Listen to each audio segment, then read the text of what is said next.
ఓం శ్రీమాత్రే నమః. మూకపంచతిలో కటాక్షతిలో 100వ శ్లోకాన్ని భావాన్ని చెప్పుకుందాం.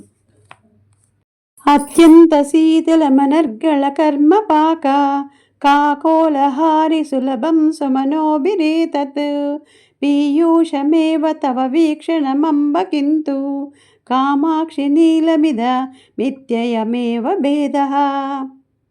అమ్మా కామాక్షి, ఎంతో చల్లగా ఉండే నీ చూపు అంతులేని కర్మ పరిపాకం అనే విషయాన్ని హరిస్తోంది. దేవతలకు సులభంగా లభించే ఆ చూపు అమృతంలా తెల్లగా ఉంటుంది.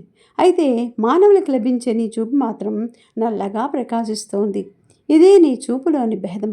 అమ్మవారి కంటి చూపు దేవతలపై తెల్లగా, మానవులపై నల్లగా ప్రకాశిస్తూ ఉంటుందని కవి భావన. ఓం శ్రీమాత్రే నమః.